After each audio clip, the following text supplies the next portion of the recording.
Interjection here, Nation of Warriors 1v1 commentary number 14 or 15, not sure which one this is. I've got one in the pipeline, but this could easily come up first. This is an OBS game between Samuel L and Nigga Macho. With me I have the Black Rider from Nation of Warriors. You might have seen his video yesterday. It was Sue versus China. Anyway, I'm just going to quickly comment on the crates here. We see 2 food crates, 2 wood crates and a coin crate for blue, and 2 food crates, a wood crate and a coin crate for German. So obviously these people starting with coin crates, not great for both civs. Obviously coin isn't going to help you age up any faster. Probably going to leave that on the floor because it's a waste of settler gather time. You might as well have your settlers collecting food to help you age up quicker. You can always collect that coin crate later on in the game. Red has opted to, or perhaps it was a mistake, collected 20 of that coin just there. Since blue started with only 1 wood crate, unlikely to go for an early market. Don't think he is because he hasn't switched any settlers onto wood, so unlikely to see an early market there. Obviously the only point of an early market is the hunting dogs upgrade. That gives you a nice 10% bonus to settler gather rate. We see red is probably gonna maybe just going for an extra mana with that with the settler on wood, but potentially another market and an early market start. Not sure yet, we'll see. Anyway, let's just have a quick look at hunts. So red has a decent hunt near this near this settler treasure. Red's going for that settler treasure. That's easily herded, and then there's a pronghorn herd and a bison herd, which could be herded, but they look a little bit difficult. This pronghorn herd actually, second thoughts, is only 4, so unlikely. So this is his only decent hunt, really. Blue has smallest pronghorn herd, herdable, not great though. And then other than that, there's another smaller pronghorn herd. So blue, not great hunts at all. Red, only the 1 decent hunt. Hopefully that won't be too much a problem for either of them. Obviously red still sniping this treasure here, wants to get that early settler. It's a nice one to have. Let's have a look at the other treasures found. So Samuel L found 45 XP. That's always nice. And other than that, nothing substantial, just those starting treasures like the 30 food or the muskrat treasures with the coin and around your base at the very start. So red now just getting his settler here. Let's have a look at Blue's Explorer. He's going for a 80 food treasure, always good for no matter what civ you are there, help you age up a bit quicker. Nice to get that nice and early. If you leave it a little bit too late, it loses its initial effectiveness, so it's not actually going to help you age up faster. It's just 80 food. Okay, so as I said, with me, he's just built this manor as well, extra settler. Anyway, as I said, with me I have the Black Rider from Nation of Warriors. Hello, Richard. Hello. And hopefully he'll be commentating this with me, although I seem to talk a lot, so hopefully he'll be able to get a little bit of a word in if he wants. I'm more between the battle. Yeah. Okay, well, I'll continue what I'm doing. Okay, so on the map, let's have a look at these treasures. We see 135 wood, the Bazwood treasure guarded by the 2 outlaw riflemen, and a 70 coin treasure. Over here is a nice area for treasures. Neither of their explorers are there right now. We see red going for 120 wood. Very low hit point explorer, so possibly not too many more treasures there, but wood is a nice one to get, especially since he's playing British, because he'll be extra manas, maybe that market. I don't know what he's intending to do. 70 wood over here for blue, that's a nice treasure there, and 50 XP. So nothing game-changing on the map aside from, well, not particularly game-changing, but 135 wood. If red gets that, is a nice bonus, so that is quite a substantial treasure in my opinion. Obviously nothing game-changing. The 140 food early on is game-changing, or can be, but obviously that's not here. So red now switching his units on to wood, collecting wood, so probably got the age up in queue. We see this mana now going up, and he's going to start building lots of manas. That's why he's switched to wood. Let's have a look at the British as a civilization. They get settlers every time they build a mana, so the best way to play British is basically just to mass lots of manas and defend. That's as simply as you can put it, really. But defending and getting your balance with your boom right, that's the key skill. That's where British becomes very, very difficult. One of the higher level skill tier to play civilizations to play. So obviously blue probably also aging. They'll probably age up at a similar time, I imagine. Blue bringing in these herds here. Still a long way to go. Hopefully it's not too far from his base, but could be problematic if red wants to get some early aggression in there, but red's playing British, so not entirely convinced there will be too much aggression here. So blue's just aged up at what I believe was about 4 minutes 23. We see 400 wood here. That's a nice age up there. 400 wood, probably the most efficient one in terms of villager seconds. 400 wood. Obviously, you can also age up with 500 food as German. The 400 wood, though, your settlers would actually take longer to gather 400 wood than they would to take 500 food. So 400 wood is actually more efficient here. So we see Red building a wall across his base here, which I will see how that works for him. He's sometimes people delete these individual wall segments. They cost see 5 wood here, so deleting them is quite nice because they're only small and they're not probably worth building. But these larger segments are worth building. They cost the same here, so 5. Normally I delete these small little wall segments when I do walls like this. He's chosen not to. That's fair enough. So we see early. This is a tower rush. Probably should have commented on that earlier. He built a tower with his settler and he built a barracks. So with this, and he's training crossbowmen to kill as many settlers early on as possible and do as much early damage as he can. Obviously, killing settlers is going to severely stunt the British boom and hopefully not let it get off its feet if he can kill lots of settlers. You see, that's probably why this wall is here, because it makes it difficult for Red to get the kills in. Obviously, also got this tower aged up with Richard. Was that the 200 coin in the tower, or did he build that tower? The 200 coin. Oh, okay, so yeah, he aged up with the tower here, and he's fairly okay. Obviously settlers haven't been working. Now obviously got the 5 musks in, but he hasn't lost too many settlers. We see now he's got a few more crossbowmen over here. Let's have a look at the military unit graph. Military unit population. So blue has 18 military units, red has 5. Let's remember red is having a larger boom focus though, but at the moment not very many manas going up. Red's shipment. Okay, so red focusing on this boom, but it looks quite difficult considering all these units around. Those 5 settlers are going to help him boom, get those resources going, and then hopefully he can start training more units to counter this. These 5 musks taking a few shots there. Not great, not going to lie, it's not good. Doesn't really want to lose them. A few more musketeers here. Perhaps he'll pop the Minutemen. I don't know. No, he's leaving. I personally wouldn't here. Okay, so units back to work here. A lot of bumping around, a lot of moving into each other. Herds aren't great, so this game might not last long. But if we look at the scores, very even. So red doing quite well, holding out against this tower rush, which hasn't been overly effective. Let's now have a look at the all settler count. Red sent 6 muskets. Okay, so red has all village population. So red has 28 and blue also has 28. So very even here. Obviously, Richard just said red sent 6 musketeers. That's going to help with the defense. He's probably feeling a little bit pressured right now. Probably needs a little bit more military to help him out defend here. These settlers ought to be going back in that town centre. They're going to lose one on the coin mine. No, it's just alright, he hasn't. Red keeping his musketeers behind his town centre, wants to lure these crossbowmen in. Possibly then he would get his Minutemen and fight. Red doing a good job of defending, not actually losing too many settlers though. I think he's going to lose this one here. And obviously I just said the settler graph looked very, very even.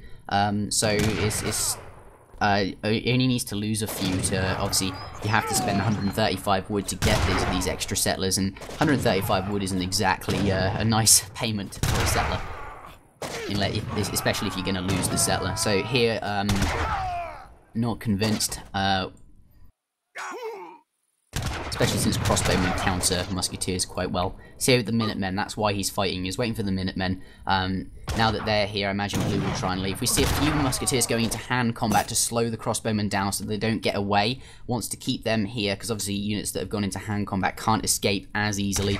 These Minutemen are going to be able to get as many shots off as they can. Obviously you want to maximise that, because Minutemen are expensive and they degrade quickly. So trying to keep these crossbowmen here with the hand attack. We see 5 pikemen arrive. Red, British could be shipping his 3 hussar. Oh no, they don't have a 3 hussar. What am I talking about? He only has a 6 gunboat. He's building a stable now. These pikemen obviously going to help him defend the crossbowmen. Should he be training military? These interesting to note. These pikemen have gone into cover mode, I think, or stagger mode even. Means they take less damage when they're shot at, but their actual hand attacking speed is drastically reduced. That's a nice thing to do. Put your units in stagger mode if you're going to take shots from, say, skirmishers, crossbowmen, or falconets, or something like that. It's quite a nice, that's a high level kind of trick. It's difficult to click the buttons to switch. So we see a second barracks going up here. It's gotten to that point in the game where the economy for the German player is reached that point where he can support simultaneous production from both barracks. Obviously when you initial start with a tower rush, it's you only want one barracks because you can't really, if you're going to be shipping 9 crossbowmen as your first shipment, which was his first shipment. Don't ask me why the Germans get 9 crossbowmen rather than 8. I don't see why they deserve an extra crossbowman. Okay, so probably going to see a few cavalry pop out this stable now, and that will, unless Blue really does start training pikemen, that's going to kind of screw him a little bit.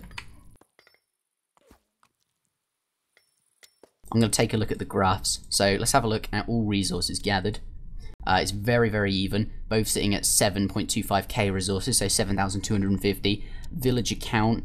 Sorry, let's have a look at villager population. Blue is actually ahead, so 37 to 33. If Blue is ahead and Red's playing British, that is concerning. Red should be ahead, and this is reflected in the actual score of the game. 96 to Blue, only 87 to Red. That's a 10-point score difference, which equates to 1,000 resource gap on the actual physical map, which we can see. Very nice crossbow mass there, though that would be easily neutralised by a few stable hussars. We see no pikemen, no doppelsodners as of yet. Do you see the one there? in the mine? Oh shit, yeah. These two Ulan could quite nicely kill off a few of these settlers here. Even that would be setting the settler gap even wider, but these Ulans apparently not doing it. We see 5 hussars now. Probably going to see a few pikemen pop out. We see 3 more hussars over here now raiding these settler wagons. That'd be nice. If he kills one of these settler wagons, that's 200 resources. Seems to have completely just walked past them though, so never mind. Okay, so Ulan's walking into his base. Probably going to lose both of them, so they're taking shots from the musketeers. We see 700 wood just arrived. That's going to give obviously 700 resources in his stockpile. It's plus 7 to the score, because each score point is worth 100 resources. Those 700 wood will be converted into manors though. So actually thinking about it, if you build let's say you build 7 manors, that's then 7 extra, you get 7, well, practically 7 points from the manors, and then 7 more from the free settlers that you spawn at those manors. That's almost a plus 14 increase. Never thought about it like that. Anyway, Red now definitely training a lot more cavalry. We see only 2 pikemen. Perhaps he was training 1 at each barracks but missed his gap. Oh, we see taking out 2 of these settler wagons here. So that's minus 4 to the settler count on Red. That's a nice raid there. We see Red spawning 7, 1, 2, 3, 4, 5, 6 manors over here. So that's a whole bunch of free points, well, free settlers there, which is gonna, once they've built, we'll take a look at the settler graph. So we see 3 doppelsodners just arrived. That is a shipment, I do believe. A decent amount of pikemen now, and some crossbowmen. So with regards to military on the map, Red is disadvantaged. Blue has a larger advantage. His mass is much larger, but Red has now evened up the gap, I think, with settlers. So just before this fight gets going, let's take a look at the villager population. Red now is on 42 settlers, Blue is on 37, so Red has 5 more. That's not great, but it's a start. So let's have a look at all resources gathered. Very, very even at 11k for both players. This is what you see when you get these high-level conflicts going on. Richard, did those settlers go in? Oh no, they've escaped to the south. I thought they went in the tower. Yeah, went in. There's a few in the tower. Yeah. So the effect of that 700 wood, building all these manors here, is now gone because he's lost the free settlers from them. And unless he can, we see hussars coming in to get a raid, but he's noticed these. That's the advantage of these fire out house placements, which are gonna spot raids like this. We see this settler wagon here. That's minus 2, so that's closing the gap a little bit on settlers. But Blue is definitely ahead now, considering Red lost so many. We see 700 coin just arrived. Red's being forced to build a mill. Not good at all. Not good, because mill's 400 wood investment in a gathering place which is a lot slower than huntable animals. Perhaps a better alternative would have been to build the Lakota settlement and ship in the bison. There is an upgrade there costing 150 coin, 150 wood, which ships bison. We see here Lanchganets, sorry, not Lanchganets, Doppelsuddeners with their Doppelsuddeners with their area damage fighting these settlers. Probably going to lose a few, but it's alright because these musketeers have just arrived in time to kill off these Dops. Although he's lost his cav, but fair enough. These crossbow army now swiftly approaching, and we'll probably see Red retreat. Those Doppelsuddeners in stagger mode to take less damage. Very some interesting use of the advanced formations and tactics for these units here. Although the score isn't that drastic, I would expect Red's score to start dropping, or compared to Blue will start booming ahead, because Red really hasn't got the economic power he should have. At this point in the game, he shouldn't have lost so many settlers, and he's been forced onto mills, which just isn't good. We see Red still trying to raid with these hussars. Definitely needs to get a few in. When we consider that Blue hasn't really been collecting food, though, so perhaps we won't see too many more units, but still, Blue has got his settlers, whereas Red does not.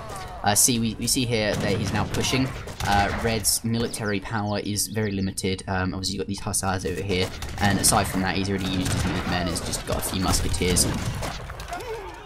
That tower down. The next thing to lose will probably be the barracks, and then possibly the stable, I think. Obviously won't be going for these houses, because killing a British house is silly, really, because they can just build a new one later on in the game and get more free settlers. Obviously you can't delete your own houses as British. So it's longbow now. 6 longbow shipment. Obviously he's feeling very, very, very pressured, so 6 longbowmen as a shipment is going to help even this up. Unless he can target the pikemen and the Doppelsuddeners, these cavalry can even it up, but it looks like the cavalry is microed, or positioned rather, very well, and he's just killed off the cavalry, so that looks like it's a good game there. If it were to continue, these units would die, then the stable, and he's also scoured the mills, and that's where his food's coming from, so could easily halt production there, and that's basically no more units. Personally, I think that's good, that's game.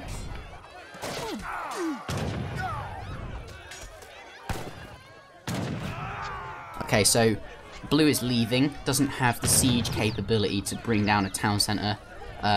Red's got the steel coats upgrade from the 35% hit points for settlers at the market, which is a nice one. He's kind of needing that since he doesn't really have any. Since he kind of needs to protect these settlers. Okay, so now he's got some 10 dops. That's enough siege power to take out these mills or stable or whatever. There's enough siege power to justify keeping his units here. Also, he might have drawn them back because when you don't have any anti-cavalry, any amount of these 5 hussars would have made short work of these crossbowmen here. But see, we're now attacking a few, and then we'll leave just as the Doppelsuddeners come round. Red doesn't want to get his cavalry anywhere near those Dops. Here we see 10 hussar. The town centre probably being used to target these Dops. If he can bring them down quickly, it looks like he's made a comeback here, not gonna lie. If he can kill off these Dops quickly, that last Dop, that definitely means the crossbowmen are gone. Yeah, come back. Microphone muted. Microphone activated. It's a decent comeback. I wasn't expecting that. But still, Blue has the economic advantage. We'll take a look at all settlers gathered. Sorry, villager population. So actually it's very even. It's 42 to 42. And all resources gathered. Blue has a lead here at 17.5k. Red at 16.3k. That would be because Red's had most of his settlers in his town centre. And Red's had time to... whilst Blue's continued to collect resources. Obviously, Red's now sending out his hussars to do something useful like raid. And we see Blue building the Lakota settlement. So that's likely to mean dog soldiers when you get... It's now 17 minutes 30 into the game. I'd say 21 minutes is when you start to see dog soldiers become very, very effective here. Obviously, dog soldiers is an upgrade at the Lakota trading post, which costs 500 coin and 500 wood, and it ships a dog soldier for every 3 minutes the game has been played. So obviously the later the game is, the more dog soldiers you get. The cost of that upgrade does not change. So these hussars here, just raiding these settlers here, but Looks like they got intercepted by cavalry. The cavalry slowing them down. Not good, because you see he sent these hussars back. He sent one back so that the rest of the group can get away. That means they won't be slowed down, and he's escaped with 4 hussars, but he had to lose a few for that. Probably wasn't worth it here. So 600 wood at Red's tower. Red now got his double barracks back. We see some manners going up in the bottom, so still trying to get the economic bonus for the British here, the settlers to come out. These hussars have gone idle, probably hasn't seen that, but fortunately not all 4 of them haven't been lost. They could easily be lost if he's not paying attention. These 3 still okay. Blue didn't see him. Nah, Blue didn't. That's, oh, maybe he'll get some raids in, but there's quite a few random Doppelsoldners just around the map. Here we are, the dog soldiers. 1, 2, 3, 4, 5, 6 dog soldiers here. Very powerful unit. 42 hand attack, 730 hit points, so more than double the hit points of a hussar, and 12 extra hand attack. That's a game-changing unit, these are, but that does mean I think Blue will probably... Sorry, Red will cotton on and build his own Lakota settlement. Fortunately, he has one very close to his town centre, so he could grab that and pop out some dops as well. Personally, I would have grabbed that sooner, and I would have trained... I would have sent the bison shipment, because you can get some bison in your base there instead of building these mills. Blue has a lot of map control. He's he has 2 hunts or even 3 herds left to him, whereas Red has been forced onto mills. Holding out extremely well, not gonna lie. If you look at the scores, Blue is quite far ahead. You can still come back. Red still could come back. I've seen it happen, but it does suggest Blue is much further, is doing a lot better. We see crossbowmen here. Let's have a look at the settler graph. Villager count. So Red much further ahead. 50. Oh no, perhaps. I mean. Villager population. So yeah, Red's still quite far ahead. 55 settlers to 47. Ah, shit. That's not too bad. The musketeers are going to counter them. So, was there any losses? I didn't notice. Just one for the guy. Okay. Okay, so those dog soldiers running around the map. So we see 700 coin at that tower there. Not obviously it's going to help him with the perhaps Doppelsoldner spam. Red now fighting with settlers. Not sure if that was intentional or a mistake. See these settlers over here gonna die. Perhaps that was a mistake. Yeah. To get them. Oh, he said pioneers. Yeah. Okay, that gives the settlers 300 hit points. They're acting as meat shields. Still not a great use in my opinion. To even this up, Red really does need the dog soldiers. Doesn't look like he's gonna get it though. I think that's game the second time round. It's definitely this time. Look at it, he's just totally outnumbered. Yeah, time GG. Good job for coming back and keeping the game going a little bit longer though. That was a nice thing to see early on, makes it quite interesting, but that is game now. He's totally outnumbered. Blue has a superior economy, Red's been forced into mills. Just not good. Good game though. Well played from both parts. I did enjoy that.